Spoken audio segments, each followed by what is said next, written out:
Can you believe we started Interview Boss in 2021? Not really. It's insane. That's a lot of episodes and a lot of hours of talking. Oh my gosh, it is. And if you're scrolling through all of our episodes, you might scroll straight past something that you really, really needed. Yes, we're always getting messages from people asking us to do an episode on something, and I'm like, we already have. So we've put together playlists to help you find the episodes that are exactly what you need, suited to your situation. They're all categorized. If you're applying for jobs, we have episodes about resumes, cover letters, job ads. If you've been offered your dream job, we have episodes on resigning, exit interviews, and how to impress at your new company. And we even have a very special playlist that's very popular for if you have an interview coming up immediately and you need just our most recommended hard-hitting episodes between now and then. For all our last-minute listeners.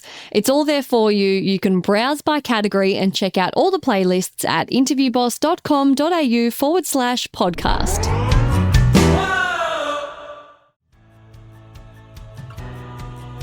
You don't want to do any negotiating or chatting. You're just like, yep, that sounds great. Salary expectations? $0. Yeah. Happy to be here. I'll do it for free.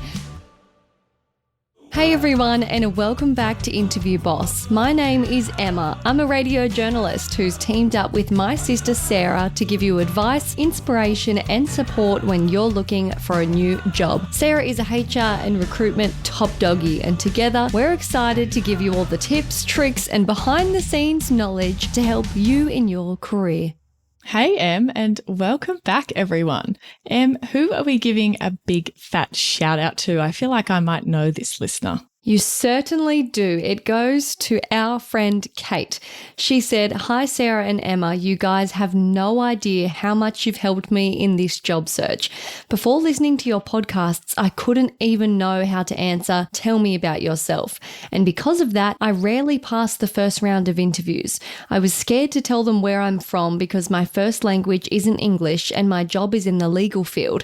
I simply did not know about myself and never reflected on why I wanted to be in this field." Sounds like me. But you guys appeared in my life like angels after listening to your podcasts religiously, and religiously in caps locks. It makes so much sense why I was so bad at interviewing. I decided to attend a coaching session with Sarah, and oh my God, that was the best investment I've ever made in myself. How sweet. After the coaching session, I consistently made it to the final rounds of all the jobs that I applied, and I'm happy to share that I finally got an offer. They offered me $20,000 more than I currently make, a hybrid working schedule, and much better benefits. I could not have done this without your help. Please keep up the good work. Kate. Oh my God, this is incredible. I just love it when I hear back from people who've done a coaching session, because it obviously is a huge investment for someone to take not only the money, but also the time to go out of their way to say, hey, I'm going to spend like this whole hour. We're going to go into depth. But I love that we were able to come up with some like big light bulb moments of like, oh, I've been doing it this way. That makes so much sense. And not everyone gets those light bulb moments, because sometimes you just need to tweak and change and improve. But I do often have quite a few light bulb moments of like, oh, I've never thought about it that way. Or, oh, I wouldn't have done that last time. And it's so nice to have that feeling. And I think the other thing about it is that it wasn't a quick fix either. She didn't get the very next job she went for, but she saw an improvement in like, okay, I started making it further, and then eventually one did show up. So it's a process still, but you can at least feel like you're moving in the right direction. And a part of this success story was how she said earlier she was scared to tell them where she was from because English isn't her first language, and that hopefully you made her work that into her tell me about yourself, and she started not beating around the bush and nailed it and was confident about her story, and that, I'd like to think, helped get her there as well. And like where she said, I'd never reflected on why I wanted to be in this field. Newsflash, if that's you out there, you're going to have to reflect on that. We have an episode called Know Thyself, and all about asking yourself these kinds of questions and doing a bit of reflecting. It's so important. I think a lot of people don't spend the time to do that, and it makes it really hard. Definitely. Now, if you want to one day be able to send us a message like Kate, and therefore you'd like to book a coaching session. You can check out all about them at www.interviewboss.com.au/coaching. As always, if you want some advice, you want to give some feedback, hit us up, slide into our DMs, follow us first. It's very rude if you request something from us, but you don't follow us. And we could Lovingly, please follow and we us. could dedicate a whole episode to you. This episode isn't from a request, but it is something that I always see in my coaching sessions. So it's really great that we call that out at the beginning for my sessions. But I often have people that book in because they're interviewing for a job that they are so excited about. And so they think, okay, I'm going to do a coaching session. I have to do everything possible to go for this job. And one of the very first things I can tell when they do their written submission is, oh, I'm going to have to talk to this person about not hyping this job up too much, because it can really damage your mindset going in and potentially hurt your chances if you're completely building up this job as the be all and end all. So I kind of think of it as like you're putting the job up on a pedestal. Which I find this concept interesting because you can't help when you're so excited about a job when it really does feel like your dream job. You know what I mean? I know. It deserves some hype. And you should be hyped. I want you to be excited. It's just, when you go past excitement into like, my eyes aren't even working, like I can't even speak words and like I'm just that's where I feel like people get to. They go beyond excitement and into complete and total terror, as if like the whole rest of my career hinges on this next 30 minutes and how I perform. That's way too much pressure. And I don't think anyone could kind of deal with that kind of feeling without training for it. So I think often you just have to take the job off the pedestal. You don't have to take it completely off. Maybe we're just talking here about like taking it a couple of steps down, getting it a little bit closer to the ground. What can it sound like if someone is acting like a job is on the pedestal? What are some common things that you hear them say that you go, ooh, you are too into this? I have to do well in this interview. I have to nail it. Like, it's not I want to or I'm excited to or whatever. It's I have to. There's a lot of pressure in that. Like, oh, what's the alternative? There is no alternative. I have to do well.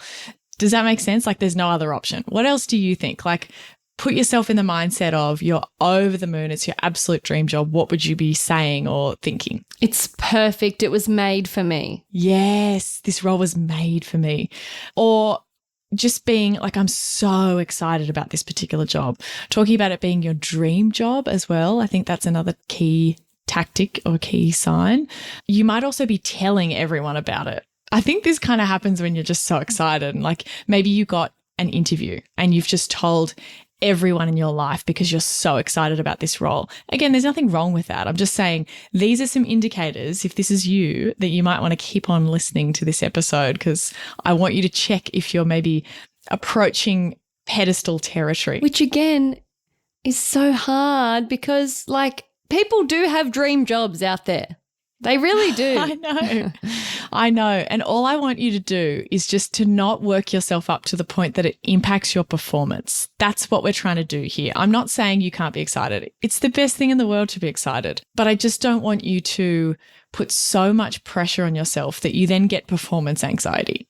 That's kind of what we're trying to avoid. You might also be comparing every other job that you are applying for or seeing out there to this one job. Like it becomes your measuring stick almost. Like, yeah, this other one popped up, but it doesn't have the, work from home 2 days a week like this, or it doesn't have the gym and it doesn't membership. have this and they don't do this. Yeah, you're comparing everything to this job and using, something that you're really, really excited about as the measuring stick for everything else, I think can be dangerous because they might just have a really well-written job ad and a great employer brand, but there might be another company out there where the job itself is just as good if you knew about it. They just don't do a very good job of communicating that. So anyway, let's go into how can this hold you back in your job search? Why is this even a bad thing? You're like, it's so natural. Like, why are we even avoiding the pedestal anyway? I do have one that immediately comes to mind. you can put all your eggs in one basket and then don't keep applying because you're obsessed, particularly if you get an interview so it feels like you're on the right track and you've got a great chance and you're just hyperfixating. And then that can be a drawn out process. Sometimes it might take a few weeks to hear. And then if you don't get it and you weren't actively applying in that time, you're a few more weeks deep into unemployment, potentially, if that's your situation. And the desperation grows and it can put you in a tough position. Yeah. And you got that disappointment of not getting that job you were so excited about, but it's compounded by the fact that there was all these other jobs you didn't apply for, and you go back and regret that because you thought that you had this one and, oh, but I would have applied for that other thing, or I would have reached out to that person if I knew I wasn't going to get this. So I think you can put the blinkers on a little bit if there's a job that's holding you back. So you want to keep that in mind. The other thing is you just put so much pressure on yourself for the interview that you just combust. You blank, you forget, you're shaking, you're sweating. It just is a pressure cooker situation and nobody is going to succeed in those circumstances. Or you start to think I want to be perfect. I want to say exactly the right thing. I want to get it exactly right. And then you approach your prep like you're trying to robot script yourself and searching exactly what the right answer is for these things. And you're kind of overthinking it. That sounds like what listeners do before they've found us. And then we coach them that interviewers aren't looking for a textbook perfect answer. They're looking for real answers and to actually get insight to you and for you to not become a robot. But if we're hyperfixating, we might get back into that robot scripting and want to give... You might be tempted to go onto that TikTok page where they say, this is exactly what you should say to this interview question. And you might get sucked into that. I've done some coaching sessions with people who said, oh, but I was told not to say it like that. And I went, where did you hear that? Because I guarantee you it wasn't me. And she was like, oh, it was a YouTube video. And I'm like, yes, I know it was. Please don't listen to people unless they're recruiters, unless they've actually recruited before. If they're just a career coach, please think about scrolling on. Oh my God, the ones that annoy me so much are the ones that are like, I'm a mum and I was busy and now I make 6 figures, and it's preying on these tired mums and women that are trying to do it all and everyone else, and people comment and go, how do I do this? And they're like, DM me, and it's some ambiguous, I so appreciate the hustle because I've seen this kind of thing on hey, how do I come up with side hustle businesses, or how do I come up with ideas on what I could do to work for myself? And a lot of it says okay, think about what you've been good at doing in the past. And they're like, oh, I've always been good at getting hired, so I'm going to help other people get hired. Look, I respect the hustle, really I do. And some of them might have helpful tips. It's just that you're reducing my whole career to something that you've decided that you can learn from the outside by just having done it yourself. Getting a job is not the same as knowing what goes into behind the scenes and why the decision was made. And we've talked about this before. I'm getting sidetracked, but I often see things like, steal this resume. This is the one that I used to get hired at Google. You're like, I don't think it's the template. I think it's the fact that you worked at Amazon. Your experience. Yeah. I think it's that tech company, the startup that you worked at. I think that's the reason Google hired you. It's not the resume template. God damn it. Hey, Interview Boss listeners, if the podcast just isn't doing it for you and you need way more help to prep for your next interview, we have the perfect thing for you. Interview Academy. Em, tell us all about it. This is huge. This is the love child of Sarah after doing hundreds of one-on-one coaching sessions, finding out what people struggle with the most, common mistakes. Sarah has created the ultimate course that you can do in your own time, self-paced, heaps of modules, videos, interactive quizzes, a workbook that will become your Bible by the end that you can take with you into your interview, because if you're a long-time listener, you know that we endorse taking notes into your interview. It's a game changer. Check out more about it at interviewboss.com.au/interview academy.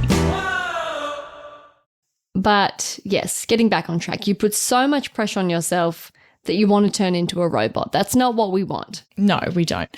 You might also ignore the red flags and not ask any questions or dig deeper onto things that you maybe should. You might just kind of brush things over. It's a bit like when you are in that kind of honeymoon stage of dating someone and you just ignore all of their little idiosyncrasies and problems. And you're like, that's not going to be a problem. And famous last words. You can kind of get blindsided, you've got rose-colored glasses on. Also, you could sell yourself short on the offer because you're so obsessed with just having it in the first place that you don't want to do any negotiating or chatting. You're just like, yep, that sounds great. Salary expectations? $0. Yeah. Happy to be here. I'll do it for free. This reminds me of in an interview once, don't recommend this, for the job that I had in my gap year. At the end of the interview, they asked me if I knew how to drive a manual, a stick shift for the US listeners. Have you told this story before, I think? Maybe. I think so. But they asked me, can you drive a manual car, like a stick shift for my US listeners? And I just panicked and said yes. And it wasn't even an actual interview question as in like, was part of the job criteria. Can you? It was just like in passing, like, oh, could you? And I was like, yeah, yep, 100%. Of course. Of course I can. And so I left and I was like, fuck, I start in 2 weeks and I need to learn how to drive a manual. So shout out to my bestie Bonnie. She'll be listening to this. And my friend Jess, who taught me to drive a manual in like 2 weeks. And the only reason it was because sometimes I had to go and do errands, like go to Woolies, the post office. Woolies, is a supermarket. Go to the grocery store. And they just happened to have manual work cars. So it was like, hey, if you don't want to have to take your personal car for the 5-minute trip down the road, you can just take that. I easily could have taken my own. Anyway, it was a handy skill to learn. But that was kind of it because I was so desperate for the job. There was such limited jobs like this, traineeships in my small rural town. I needed it. And I was like, yeah, 100%. I'll do anything. Yeah. Did you think about the fact that, like, if it was more extreme, would you have still said yes? Or did you kind of feel like, I'm sure I can solve that problem? Yes, that's sort of how it was. Yeah. Was there a bit of awareness of like, I don't, but I'm sure I could learn? Yes. I knew the basics. Like I had driven in paddocks before. I just had never done it really in a road setting. So I was like, look, that's easy. I can do that. Sure I can work it out. I'll figure it out. How hard could it be? Ask for forgiveness, not for permission. So anyway, it all worked out. It did. But I can see what you're saying. Like you might be more likely to say yes to whatever they come up with. Oh, you're happy to be 5 days in the office, right? Oh, of course. Anything to work here.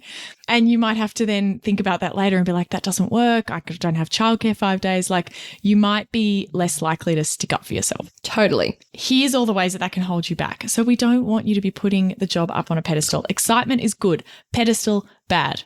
How are we reframing and dealing with this? Em, have you got strategies? What do you recommend? I know you always say to try and come up with a couple of red flags.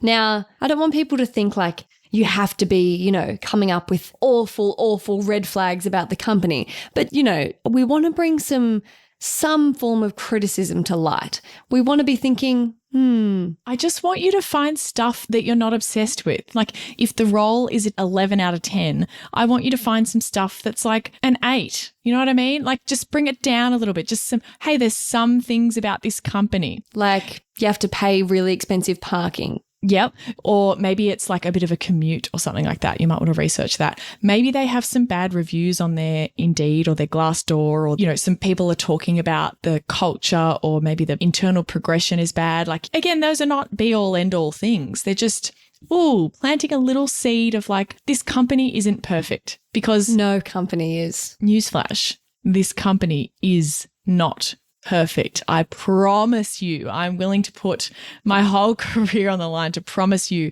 that the company or the job that you're going for is not perfect, no matter how much you think it is. So there will be stuff you can find. Sometimes I think we get into this trap when we're unhappy at a job and you're like, oh, if I left, like it just wouldn't be like this because there wouldn't be that person or that thing or that whatever. And not to discredit that, because totally in a lot of situations that is true. Like it's a toxic environment, whatever. But in the next one, there will inevitably something else. So yeah. Yeah, exactly.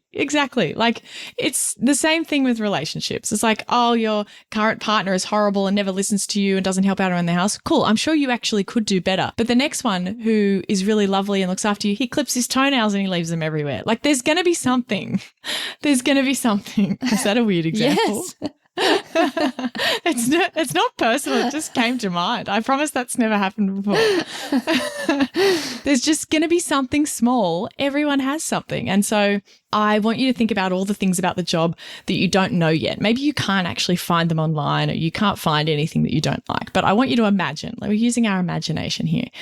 What if your desk is like right next to the bathroom and like people are constantly rushing past you to get to the bathroom and there's smells that waft out? No, that I don't hate that. You know what I hate is the bathroom being in a common place. My current work bathroom. You have to walk past everyone. I hate it. I hate it. I'm like, I have bladder problems and I pee a lot, and I am always like, is he counting how many times I've been? Is he counting on his watch? Don't look at me. Don't make eye contact. It's fine. See, bathroom location might not be ideal depending on your situation. What if there's a really obnoxious colleague you have to work with? Like, there's just might be someone that you really don't like. What if the company never wants to spend money on anything? They never have budget for stuff. Annoying. What if like they like to print everything really old school? Like, I don't know, just there could be all these little... That is so bizarre. Can I just say, because I deal with media releases a lot, I'm constantly opening emails, looking at media releases, writing them up, and I do it all electronically. I'm an electronic girly. And this older person got employed once to work alongside us, and she printed everything, and it drove us insane. Our office turned into bloody a hoarder's, like, stacks of papers everywhere, and it was so inefficient. I was like, get rid of this. Paper out of here. There is no need. You are killing the environment. Maybe you have to work with someone who prints a lot, or maybe you get given something to do that you really don't like doing. Like, there's heaps of like spreadsheet work and you don't like spreadsheets. Like, imagine all the things that you do not yet know about this job. And I want you to imagine that some of them are a 5 out of 10 instead of a 10 out of 10. That's all we're doing. We're just making it more realistic. Now, this last strategy I think is really fun. This is like a take on if you're doing a speech in a room and you're nervous. Imagine the members of the crowd naked. Or in their underwear. I don't think I've heard the naked one. Naked would be weird. No, that's what they say. Anyway, what we're going to do is picture the people we're interviewing doing their dishes at home, because they're just people. I heard this on a podcast, and I cannot even remember what podcast it was, but it was advice for thinking about your boss or a senior person or someone that you're really intimidated by in their normal everyday environment. And the reason she said that was because one of her friends was this really big boss CEO or whatever. She's like, but I never knew him as that, like that we were just friends. So we'd go over there for dinner and whatever. And he's in this old tracksuit that's got a stain on it, just loading the dishwasher after dinner, just like an everyday person would at the end of the day. So the people who are interviewing you, the person you're really impressed with. This is so embarrassing for no reason. I'm picturing like certain people from my work are people that like wear washing up gloves up to their elbows. And then other people are like more efficient with one of those dish sticks that have the dishwashing liquid that comes out of it. I'm all about the dish stick. I don't want to touch any gross wet rag with my hands. Ugh. Yeah, and then another colleague of mine has like multiple wet sponges and stuff. That's a fun exercise. But see, they're just ordinary people who have chores and boring daily things just like you. No, I've got a good one. Picture them yelling for their dog to come back when it's running down the street. And they've had to go outside and throw on slippers or thongs to run down and do that shuffle of like, Fluffy, get back here. That's embarrassing. See, they're just humans.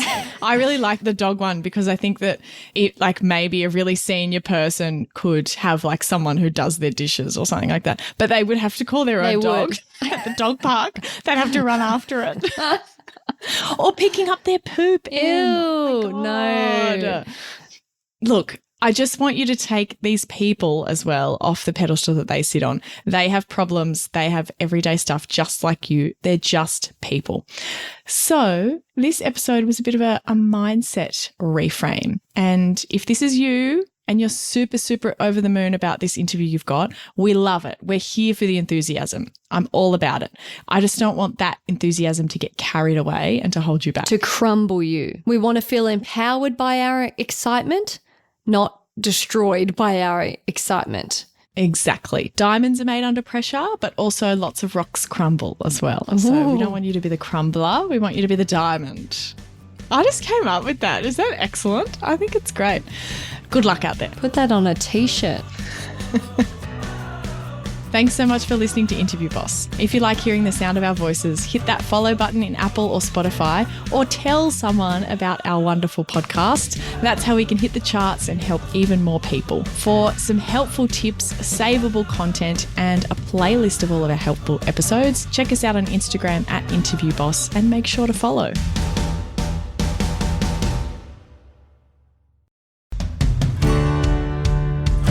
We've been your job search besties and helped you in some way. There's a cool way you can support the show. Shout us a virtual coffee. We get a huge kick out of reading all of your success stories. Head to buymeacoffee.com/interviewboss and shout us a cuppa. If you keep us caffeinated, we can keep the content coming.